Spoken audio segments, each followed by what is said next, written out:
Secretary of State for Foreign and Commonwealth Affairs, Tonia Antoniazzi. Question number 1, Mr. Speaker. Minister Harriet Baldwin. Thank you, Mr. Speaker. The UK regularly discusses the violence in Cameroon with international partners, including France and the United States. I welcome French support for the recent UK-Austria joint UN Human Rights Council statement about the deteriorating situation in Cameroon. Antoniazzi.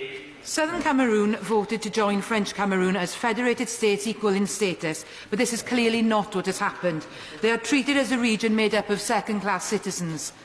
The UK has a duty to the Southern Cameroons to use all available instruments in order to find a solution to the growing crisis, a solution which takes into account the wishes of the people of the Southern Cameroon.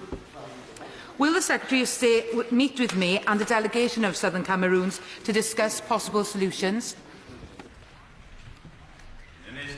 Well, can I start by congratulating the Honourable Lady for getting this number 1 on the order paper today, because it has been a worsening crisis and the UK has been strongly engaged with our international partners to try and find a way forward. With respect to the territorial integrity of Cameroon, of course the UK recognises the territorial integrity of Cameroon, but we also believe that where there are calls for more autonomy in the southwest and the northwest, that the government of Cameroon needs to engage in an inclusive political dialogue, because currently the violence from both sides is leading to really serious situations for civilians on the ground. Thank you, Mr. Speaker. In her discussions with US counterparts about the worrying situation in Cameroon, has the Minister been able to ask them about suggestions that have been made, that resources that they've given to help the Cameroonian government in the fight against terror, Boko Haram, may be being diverted and misused and used in attacks on some of the communities in Cameroon?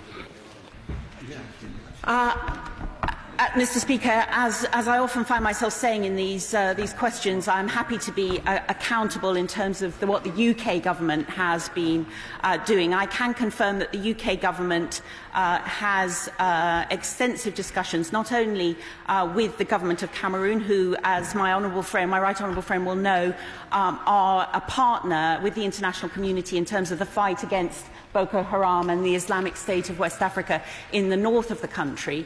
But also, of course, we have discussions with international partners about a way forward in terms of the views expressed with increasing violence by those of a separatist tendency in the southwest and northwest provinces.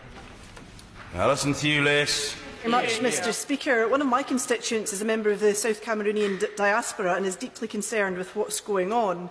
A recent Amnesty report noted the presence of arbitrary arrest, torture in detention and the existence of secret and illegal detention facilities in Cameroon. Does the Secretary of State agree with me that such activities are a stark violation of the Commonwealth Charter? And if so, what efforts has she made as a Minister to engage with Cameroon through the Commonwealth? Hear, hear. Hear, hear. Well, the Honourable Lady is absolutely right to raise the range of different human rights violations and abuses that were noted in the statement that we were very pleased that 39 countries signed up to at the most recent UN Human Rights Council. Specifically with regard to the Commonwealth, I can tell the House that Lord Ahmed, the Minister for the Commonwealth, wrote to the Commonwealth Secretary-General recently to share UK concerns about Cameroon and press for further Commonwealth engagement on the matter. Mr Philip Hollowbone. The UK's aim is to be the largest G7 investor in Africa by 2022. Will any of this investment be going to Cameroon? Minister. Indeed, my honourable friend states the UK's policy in terms of aiming to be an ambitious investor in terms of inward investment into African economies. And I can confirm that there are UK companies that invest in Cameroon, and certainly that is absolutely something that businesses are free to choose to do. I think in terms of the political track, though, that we are trying to engage with the government of Cameroon. I spoke to the Prime Minister there recently to encourage them to find a way forward in terms of political and inclusive dialogue that can address some of the concerns that are being raised. Michael. Speaker, I spent time in Cameroon in 2013 as a political volunteer with VSO, and it breaks my heart to see what is happening to that beautiful country today. It seems to me we have a very potent mix of contemporary challenges and the long tail of our own and indeed French colonial history here. Can we have a two-pronged approach to this? Can we first of all have our colleagues in DFID tackling the urgent crises that there are with displaced peoples in conflict, and then from her own office a proper effort to get a diplomatic solution here? Well, the Right Honourable Gentleman is absolutely right that there is an ongoing humanitarian crisis, and earlier this year I did authorise that we would work through UNICEF to provide the immediate assistance in terms of the humanitarian needs.